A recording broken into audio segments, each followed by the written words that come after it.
this competition.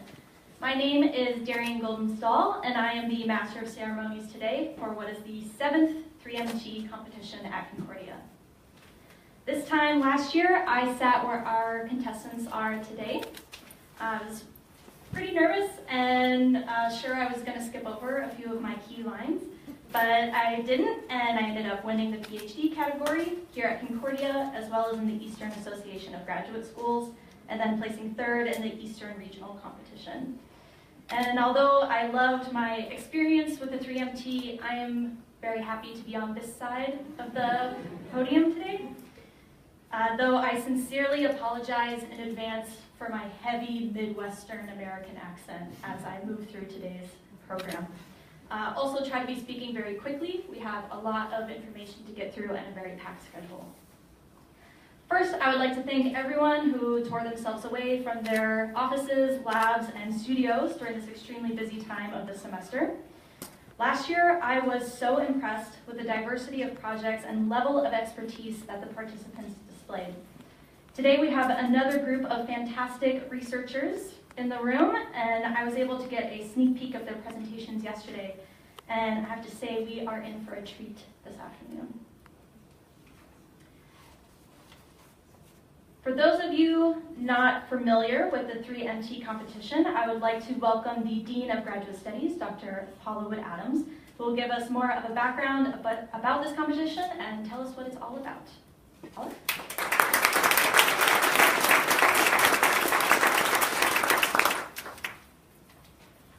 Thank you, Darian. So I'd like to start by welcoming everybody and thanking you for coming to support our students and listen to their fantastic 3-minute presentations.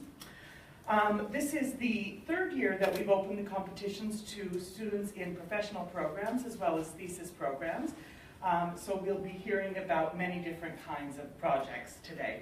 And we have students here from all 4 faculties, so a wide range of disciplines. Many of you may have heard of this competition before, but for those of you who are attending it for the first time, I'm going to tell you a little bit of background information. This competition started in Australia at the University of Queensland, but it has quickly become a worldwide event.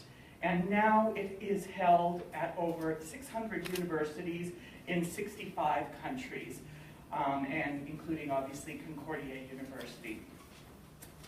This competition challenges each participant to communicate the importance of their research using their words, just their words, in a clear and compelling way with only one static PowerPoint slide.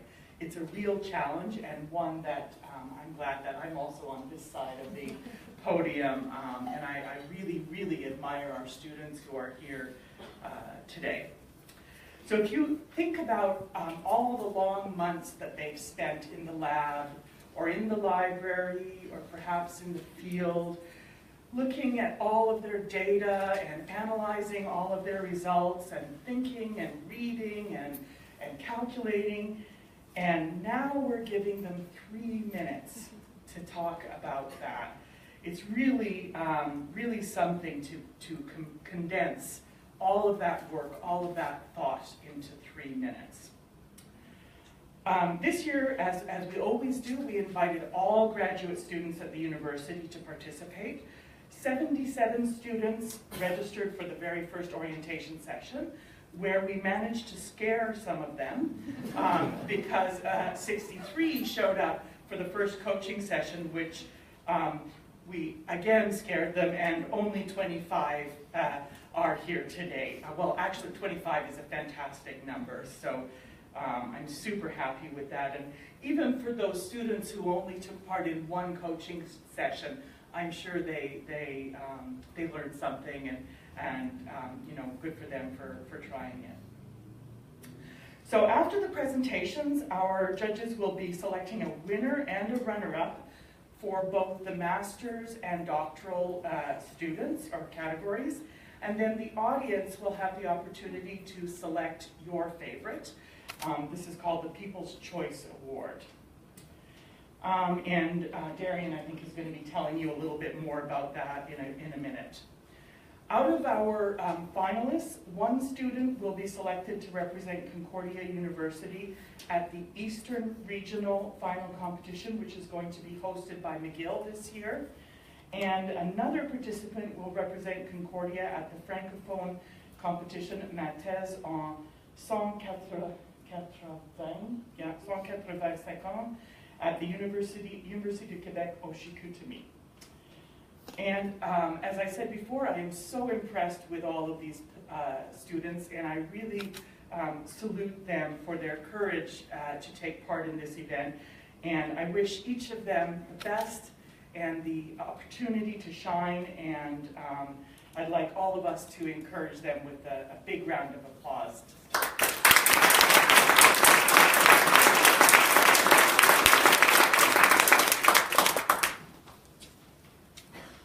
Thank you, Paula. So, who makes the very difficult decision about who wins today? We have our lovely panel of judges up here in front, and they gladly accepted our invitation as judges because they also have a passion and commitment to engage the public in research. So I'd like to just briefly introduce you all to them. First, I would like to introduce you to Corinne Charette. Corinne Charette is currently a senior fellow with Concordia University. Before taking on this role last September, Corinne was formerly the Senior Assistant Deputy Minister for Spectrum, Information Technology and Communications with the Department of Innovation, Science and Economic Development, Canada, ISED, where she was responsible for spectrum policy and licensing in Canada. She has held many senior roles in government as well as in the private sector. Before joining ISED, she was the Chief Information Officer of the Government of Canada, Treasury Board Secretariat, a position she held for 6 years. Corinne was also the CIO of FinTrack, Canada's agency for the detection of money laundering and terrorist financing.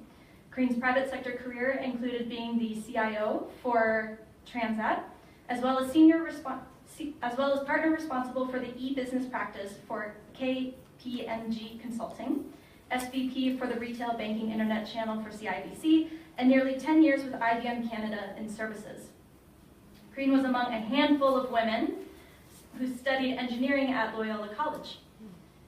An active campaigner for charity and board member of the former Loyola Alumni Association, she was awarded an honorary doctorate from Concordia in 2011. Thank you, Corinne, for being here.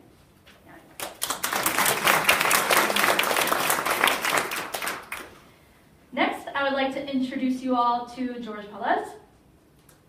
George Palez is the Managing Director and Chief Executive Officer of Mirabeau Canada, Inc. Mr. Palez is responsible for the strategic development, management, and regulatory oversight of the Canadian subsidiary. He obtained a Bachelor of Commerce from Concordia University and a graduate diploma in public accounting from McGill University. He is also active in the community with board memberships as a Governor of Concordia University, Chair of Finance Committee, and past President and Director Emeritus of the Advisory Board of the John Molson School of Business, the St. Mary Hospital Foundation in Montreal, and the Shawbridge Golf Club and Board Advisor of the Lac Magua Country Club. Thank you for being here, George.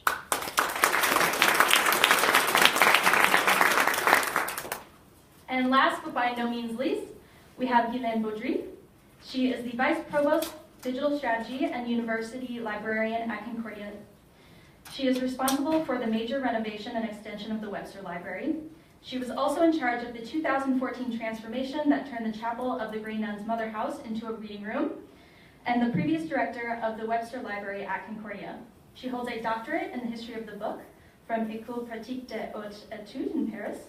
Her thesis is entitled Scholarly Communications and the Digital Revolution, Analysis of a Mutation Period from a Historical Perspective.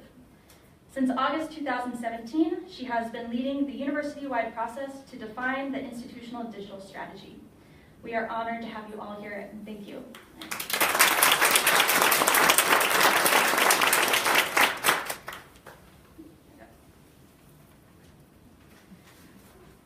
Dr. Wood-Adams' explanation gave you a bit of a gist of what the 3MT is all about, but I will go into the specifics now.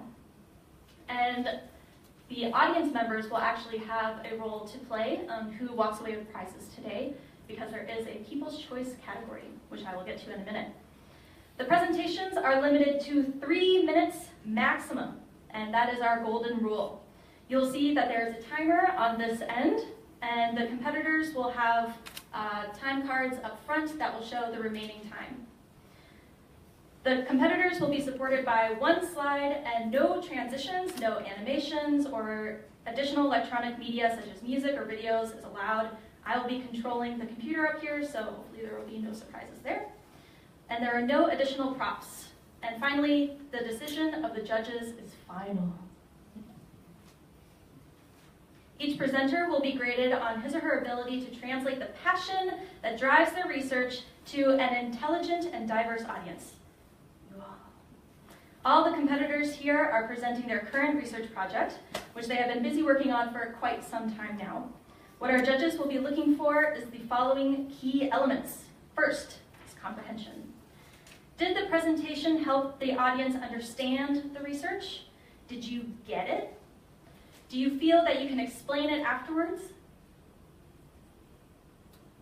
Another criteria of judging is engagement. Did the oration make you really excited to come up to the participants afterwards and talk more about their research? Have they left you wanting more? Last but not least is the communication criteria. Was the topic and its significance communicated in a language appropriate to a very intelligent but non-specialist audience? Each element will be graded out of 10, and the presenter with the highest grade wins. Now, get to the good part.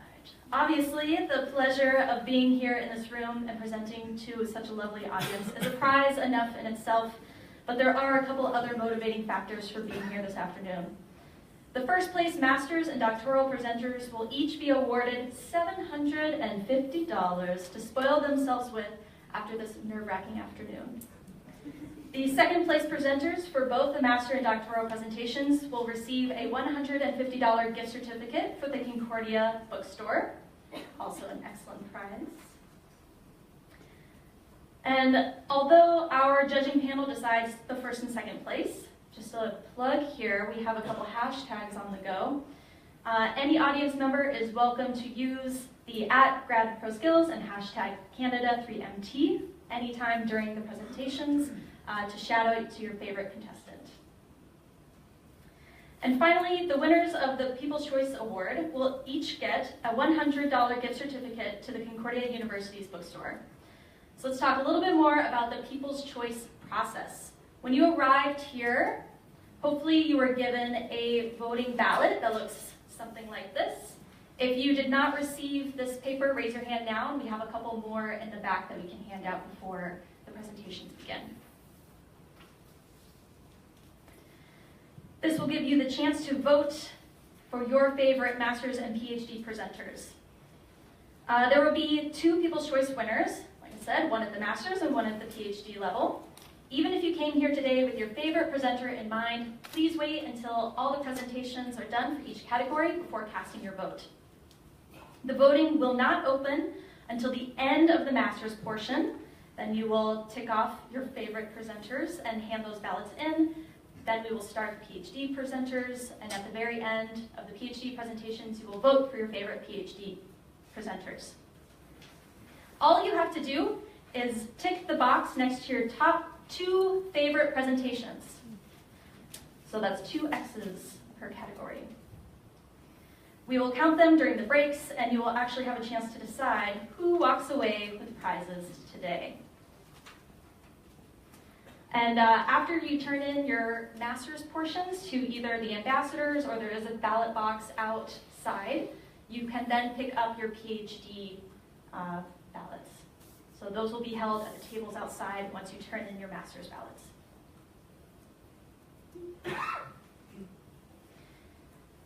I would like to ask everyone in the audience to please ensure that your cell phones are turned off or on completely silent, not just on buzz, because even I'm sure we've all heard some buzzes around before, and we don't want to throw off our contestants. And this is being filmed, so we want to have our acoustics optimal. We would like to hold all questions until after the competition entirely. So we invite people that would like to talk about the presentations further to join us in the reception that will be held right next door, and you can talk to your contestants then.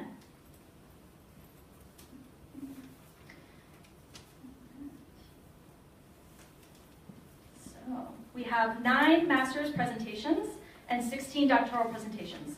After the master's presentations, you will be given a 15-minute break. This is when you get to vote for your choice awards, and the judges will make their decisions. Then we will continue with the PhD presentations, where we are going to have afterwards another short break for the judges to make their decisions about the PhD category. Please make sure that you're back in the room for the announcement of the winners shortly after, just like after 10 minutes after the PhD presentations. We'll have just a couple closing remarks, and then we will get to party in that room over there. Please join us. So, without further ado, we will start with the master's levels presentations. I'm going to introduce our first presenter, who's hopefully ready to roll. And this will go very, very quickly. They'll come up, I'll say their name, they'll have their timing. We'll start as soon as they begin their first word. And then they will leave, and I'll immediately introduce the next presenter. I will ask you again to please keep noise down to a minimum and give all of your welcoming and lucky vibes to our amazing presenters this afternoon.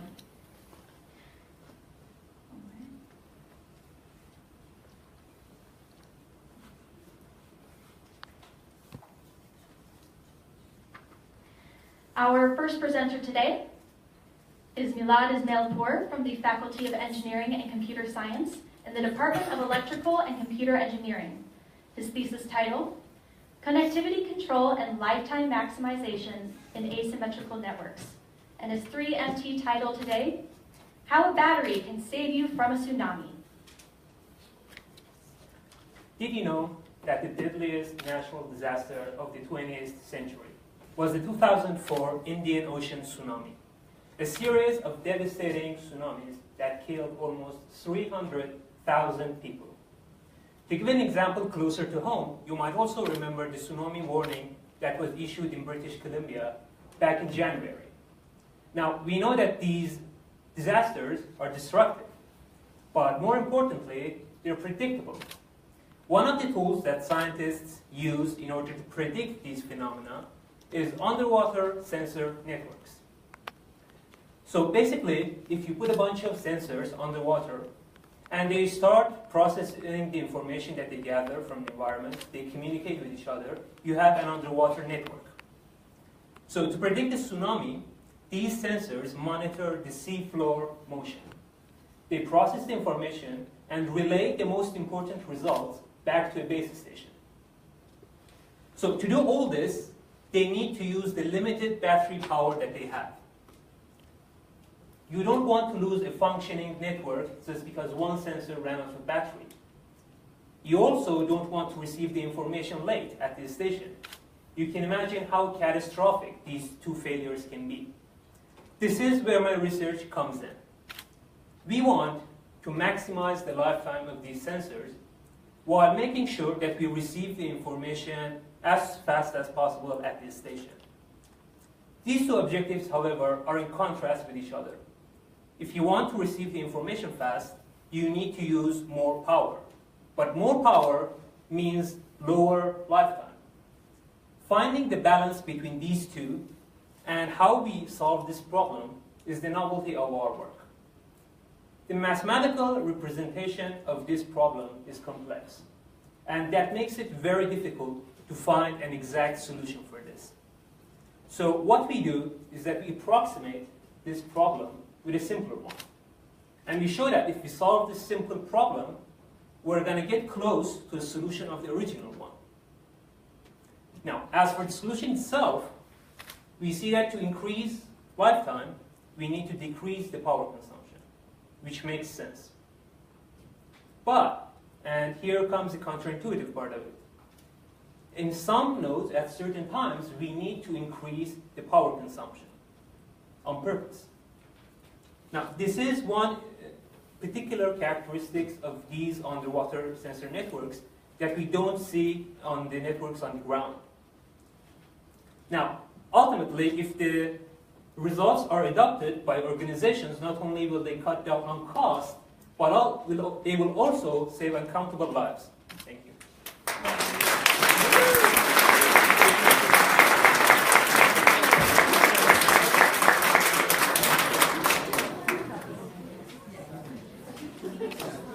Thank you.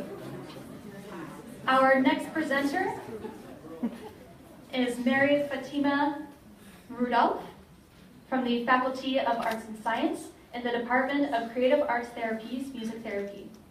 Her thesis, Listening and Decision-Making in Music Therapy Clinical Improvisation. And her 3MT title today, Can't Decide, Let Your Intuition Be Your Guide. Are you good at making decisions? I mean, are you the type of person that can make a decision and stick with it? Or do you hem and haw over every detail? Do you make lists of the pros and the cons? Do you save receipts in case you want a refund? If you're in this second category, I can relate. Last weekend, I made and canceled reservations at 3 different restaurants because I couldn't decide if I wanted to eat Japanese, Mexican, or Italian. So there's one situation, however, where the decision-making just flows naturally, and that's when I'm making music, specifically spontaneous or improvised music, which works out nicely because as a music therapist, I use spontaneous music making to foster self-expression, creativity, and general well-being with the clients that I work with. So whether I eat sushi or pizza tonight is a decision that only affects me. When I'm making music with people to foster change and well-being, those decisions are really important, and I need to know how I make those decisions. So in order to gain greater insight into my personal decision-making process, I recruited participants. I engaged in spontaneous music making with each one of them. I recorded this music so that I could go back and listen to it and analyze it. I recorded observations and thoughts in a journal, and I coded and analyzed all of that data as well.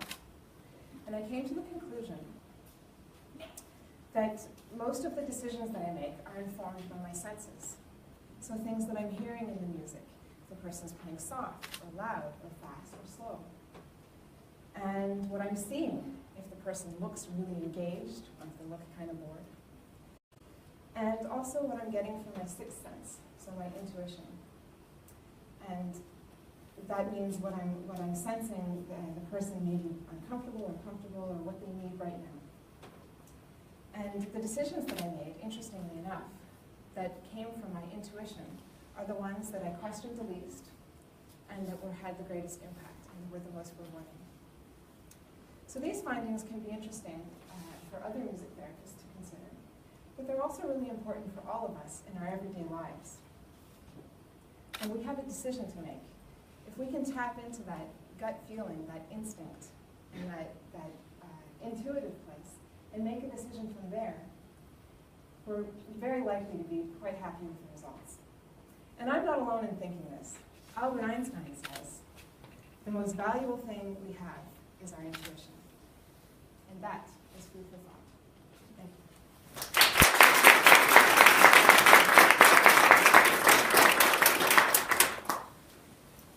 Thank you.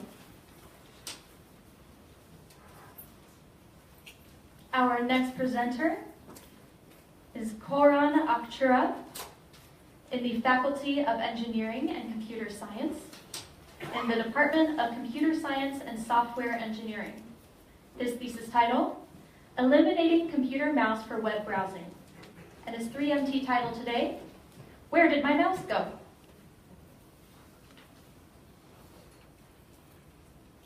Guess what I'm doing right now?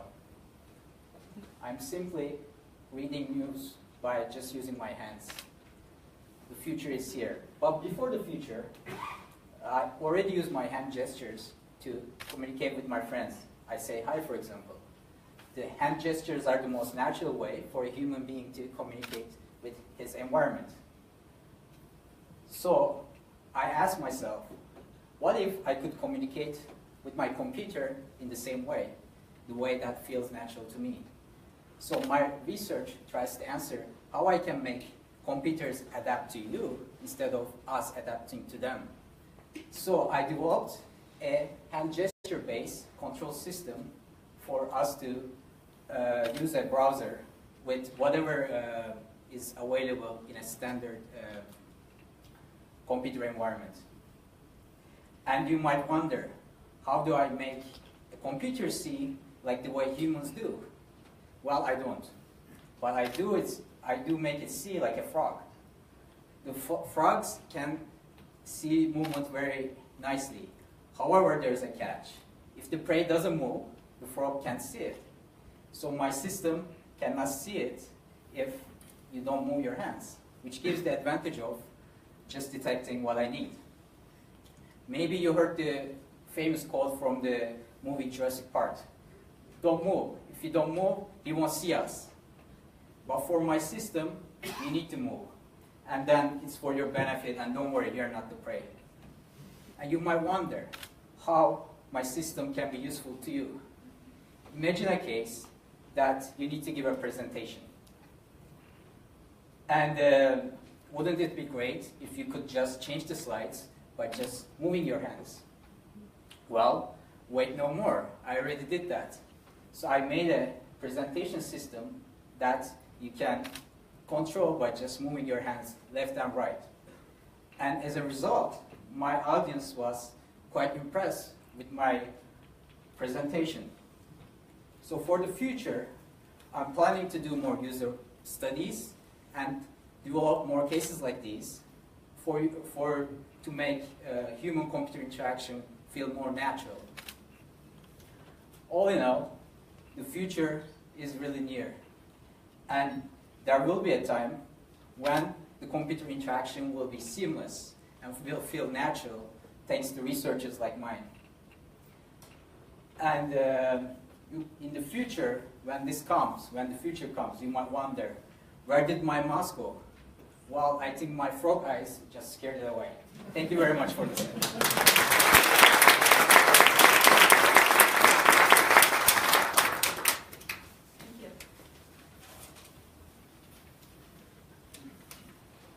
Our next presenter is Andrew McDonald from the Faculty of Arts and Science in the Department of Creative Arts Therapies, Music Therapy.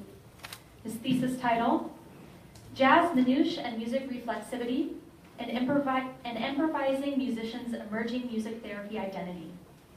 His 3MT title today, Examining My Music Therapist Lenses. Think for a moment about your favorite piece of music. Cue that music up in your head. Have you got it? You got it? So you're going to cue up that music in your head and hit the play button on that piece of music. Focus on how it makes you feel. Music touches all of us in unique and personal ways. For instance, the way your favorite song makes you feel is going to be far different from the way it makes Rasha feel, or me feel. Fish may not be aware that they live in water. In fact, they're likely not aware. Likewise, music therapists like myself may not be aware that we have unconscious assumptions about music.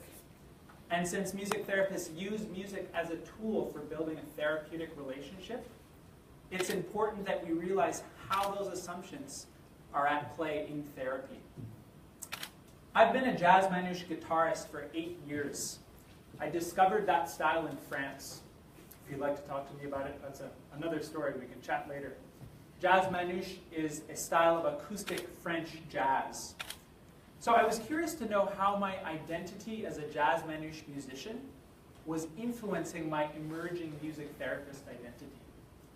Essentially, I wanted to improve my musical self-awareness by taking off the musical glasses that I wear and examining them.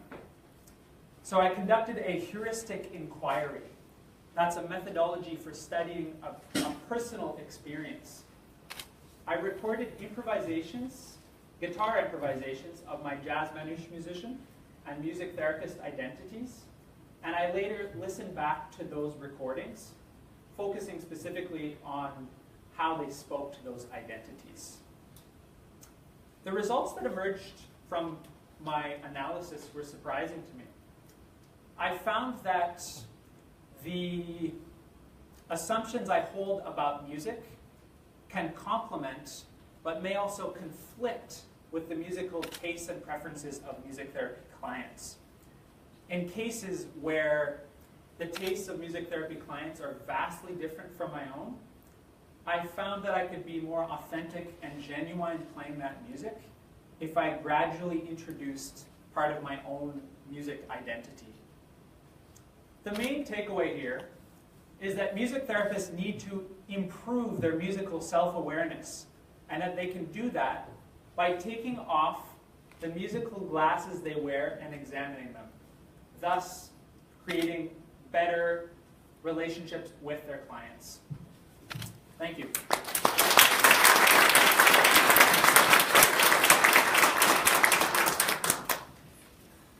Thank you. Our next presenter is Kenechukwu Nodu from the Faculty of Engineering and Computer Science in the Department of Electrical and Computer Engineering. His thesis, Modeling, Simulation, and Automation of Riboswitch-Based Logic Circuits. And his 3MT title today, Reprogramming Your Selfie. How many of you love taking selfies? And what do you do if the selfie is not as good as you want? One solution is to hit the delete button and take another. Or you can take as many as you want and choose the best. Your smartphone actually did a lot of computation in producing the you that you like. Likewise, computation underlies everything we see in biology. If you are not used to thinking of living cells as computing machines, they are doing computation all the time. They are processing signals from their environment, and they are making decisions on what genes to switch on or off in order to survive. They do this through the interconnection of genes that build a complex biological system. Activities of this gene are controlled by proteins, but researchers have discovered another component which also controls gene expression. This component, called riboswitch, is easier to design and versatile when compared to protein. The question is, how might we mimic nature and build such systems so that we can control the types of computation the cells are doing? Over the years, researchers have used rational design principles to build such systems, but these take years of effort and a lot of trial and error. My research is addressing some of these challenges in two ways. First, I am using mathematical modeling methods to design riboswitch-based biological parts that perform logical functions.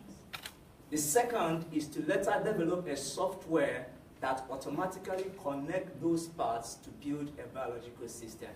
Such biological systems can then be directed to agricultural purposes in producing more food so that we can eradicate hunger in the developing parts of the world.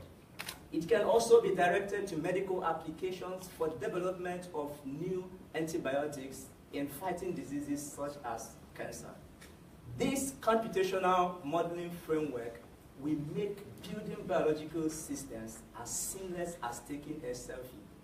You push a button, you predict, you build, and you test. And you can repeat this cycle until you have your desired output. This will drastically reduce the time and cost of building biological systems. Thank you.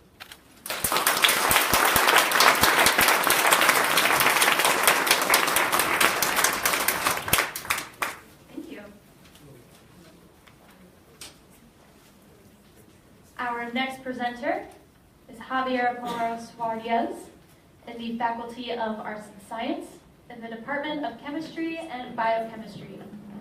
His thesis, Interaction of Antimicrobial Peptide Variants with Mottled Membranes.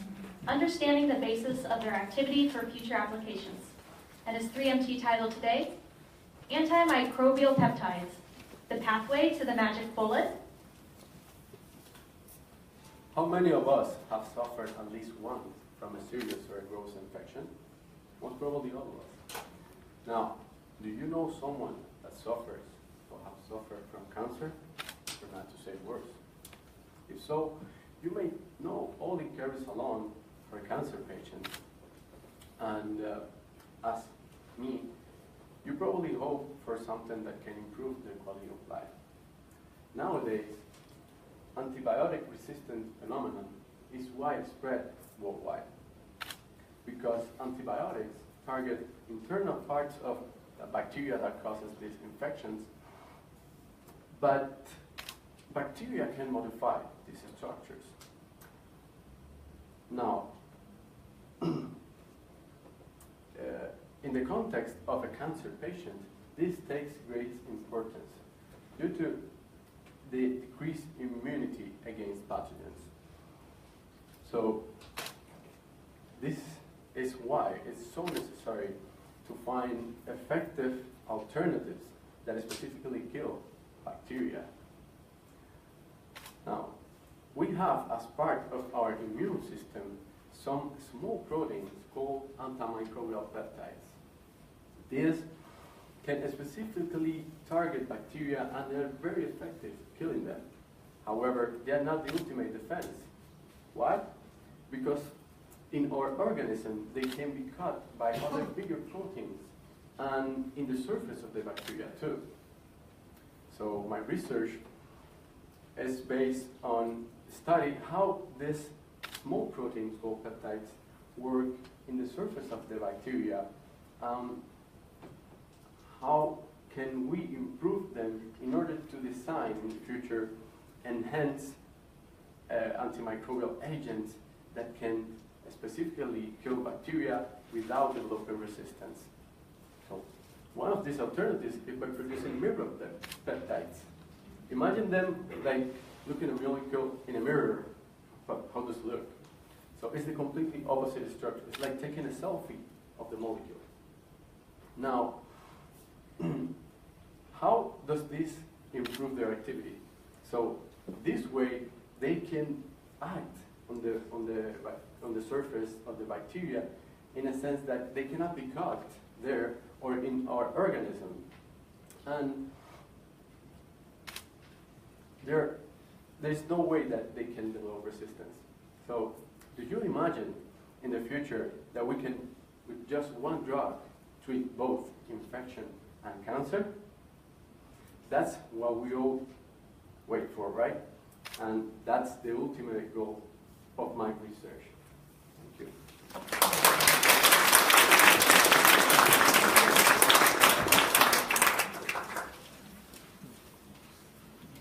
Thank you.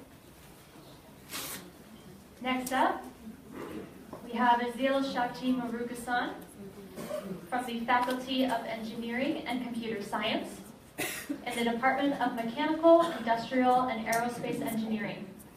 His thesis title, Conceptual Design Analysis of Solar Power System Integration into Aircraft Power Systems Architecture. And his 3MT title today, Towards Sustainable Aviation. Last year, I met a person named Max. Max was a student and was working part-time to support himself. One day, Max wanted to travel 5,000 miles across Canada to meet his parents because of an emergency. The obvious mode of transportation for Max was through air. Max started searching for airline tickets. But due to his economic and financial situation, he was not able to get a cheap airline ticket. Frustrated Max asked me an unpretentious question. In the world of electric cars, drone deliveries, and prospect of human space travel, why can't I get a cheap airline ticket? I guess most of you might have been in a similar situation. This question puzzled me. Ever-increasing price of fuel has a direct impact on airline tickets. When you pay for the ticket, you pay for the fuel to be consumed by the thirsty engines. But what do the engines do in turn? In turn, the engines produce harmful gases which pollute our environment. But there is this one thing which just comes, shines, and gives us surmountable amount of energy. Plants use this energy. Yes, I'm talking about the sun. But are we able to capture this energy? This led to my research, which focuses on harnessing solar energy to increase passenger comfort and reduce the cost associated with it. Most of you might be aware of what a solar panel is. Solar panels are extensively used in buildings to convert solar energy to electrical energy. But what if I say these solar panels are heavy, not readily available to place on aircraft? My research tries to answer 3 important questions. Number 1, what are the available surfaces on aircraft to place solar panels? Number 2, which type of aircraft would be more suitable to do so? And number 3, what are the potential benefits out of it? So far, in my research, I have obtained for one particular type of aircraft, the maximum power is 15 kilowatts, which is equivalent to 10 hair dryers. I'm interested more into the basics of using clean energy in aircraft. In 2 months, I'm heading to an international conference to present my research to the aerospace community. I hope and I believe that my research will be the first stepping stone towards sustainable aviation and help people like Max and us get a cheap airline ticket. Now, I want you to take a moment and imagine about our planet Earth. If we save our planet, we save ourselves. Thank you.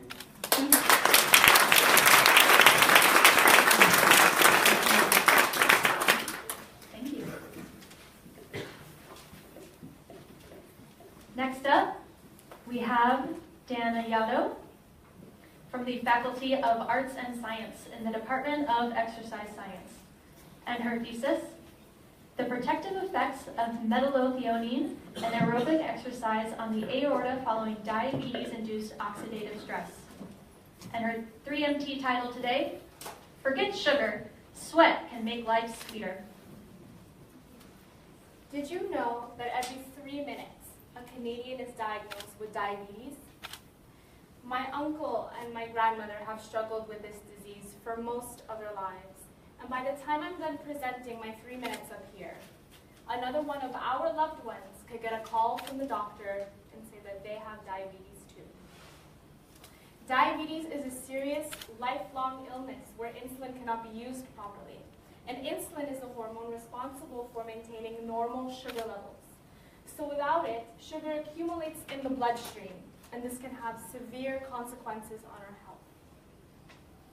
Conventional treatments for diabetes include insulin injections. However, the #1 cause of death among diabetic patients continues to be cardiovascular disease. In fact, 1 out of 3 people living with diabetes will die from a cardiac-related event. The culprit behind such an alarming statistic is something called free radicals. Now, free radicals are these dangerous, cell-damaging molecules that our bodies produce in response to some sort of stress. For instance, we all know what it's like when there are tons of exams and deadlines upon us, right? I know that for me, I get super stressed out, really overwhelmed and frustrated. Well, diabetes inflicts that same kind of stress on our cardiovascular system, and our blood vessels respond to this by sending out a high amount of free radicals. This leads to irritation and plaque buildup, both of which narrow the arteries, ultimately leading to a heart attack, a stroke, or even premature death. So what I'm investigating in my thesis is a protein called metallothionein and its potential to counteract some of the damage caused by diabetes. And it's able to do this by helping to eliminate free radicals. I'm also investigating the effects of exercise, and what I found so far is that performing exercise on a regular basis can actually increase the levels of metallothionein proteins. And this is important because what this demonstrates is that through exercise, metallothionein can actually target and therefore protect the cardiovascular system, specifically the blood vessels. This has never been seen before in previous studies, and so this could give rise to a new and alternative treatment for diabetes.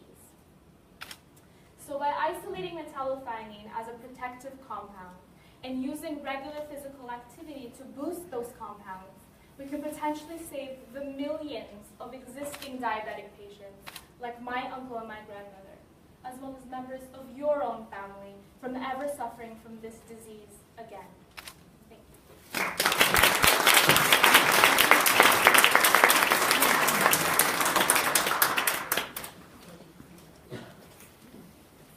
Thank you.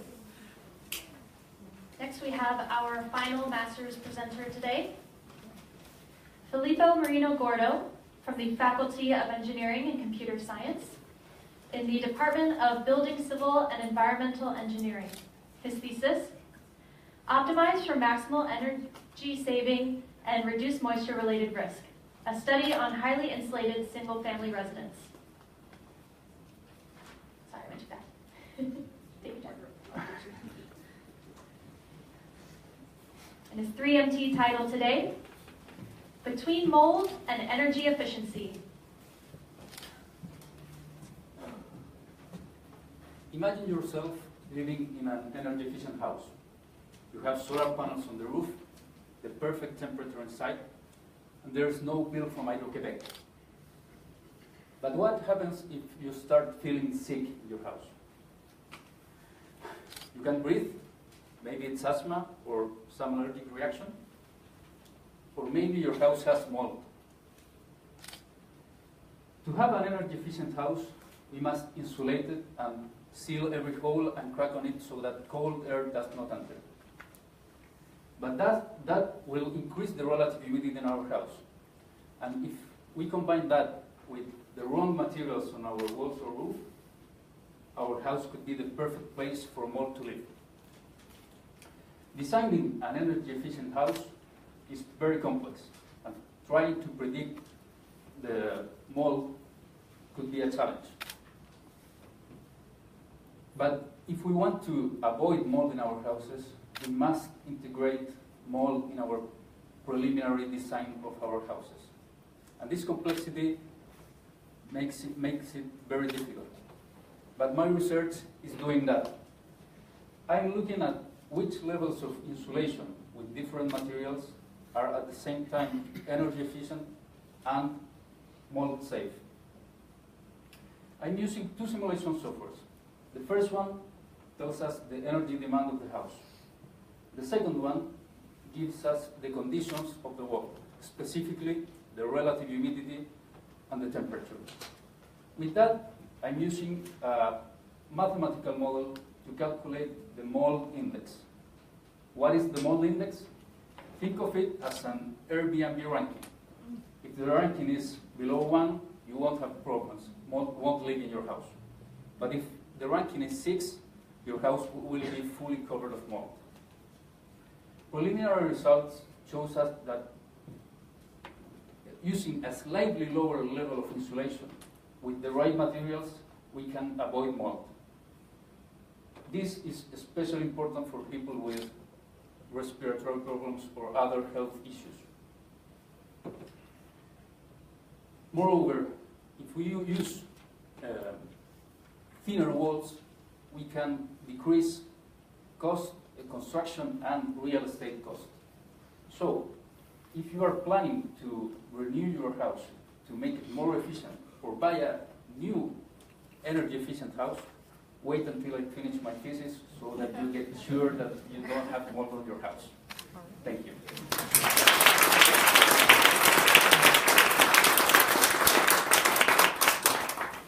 This concludes our master's levels presentations. Please give another warm round of applause for all of our presenters and master's levels. They're fantastic job. Our judges will now convene to make their decision. We expect this to take about 10 minutes. During this period, we would like to ask you all to take a moment and vote for your top 2 favorite master's presenters today. And then we have our ambassador over here with the ballot box. Our PhD presentations will begin promptly at 3.